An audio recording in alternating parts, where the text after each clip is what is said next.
Alright, let's talk Venom the Last Dance and what its connection is to Spider-Man and potentially setting up Spider-Man 4. Now, I will issue a quick spoiler warning, even though we're not really talking like heavy spoilers by any means, but if you want to go into this movie completely blind, I definitely recommend you leave the video right now. Okay, so Venom the Last Dance obviously is going to feature Null and the symbiotes and everything, and this movie does not actually directly set up Spider-Man 4. That's what a lot of people were thinking, but that's just not true.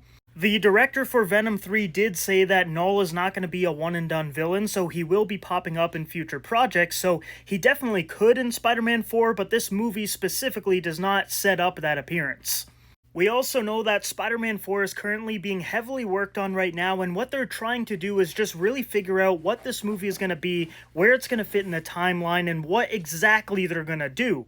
Because right now, Marvel and Tom Holland and Sony, they have a lot of options. They could make Spider-Man 4 and release it before Avengers Doomsday, and then it could be like a street-level film with some multiversal aspects, or they could release it after Doomsday, and it could be a big multiversal film, and you could have things like symbiotes and Null be a part of that kind of movie.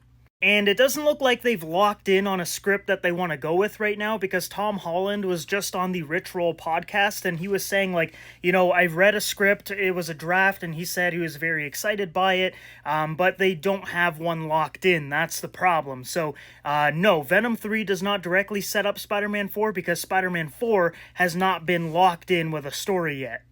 But that doesn't mean that there isn't any connections to Spider-Man and the multiverse and all that in Venom the Last Dance, because there definitely is. There is quite a bit. And I'm sure we will explore those connections down the line in the Sony movies and some of the Marvel Studios movies.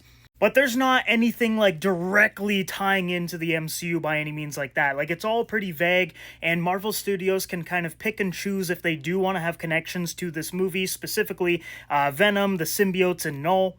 Because there are some rumors that Spider-Man 4, like one of the scripts that they're looking at, involves Null as the big bad with like Andrew and Toby coming back and the Venom symbiote and a whole bunch of other symbiotes. So that movie could be absolutely insane. Now I think if they go that route, that means Spider-Man 4 has to be coming out after Avengers Doomsday, and maybe Null is working with Doctor Doom or something, who knows.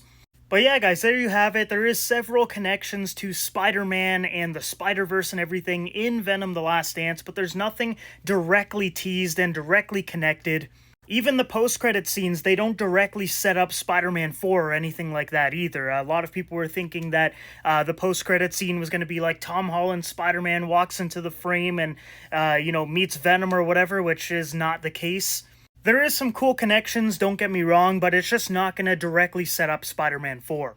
So guys, let me know what you think about all of this down below in the comments. Do you hope Spider-Man 4 becomes this giant multiversal film with Venom and Null and symbiotes and all the Spider-Mans?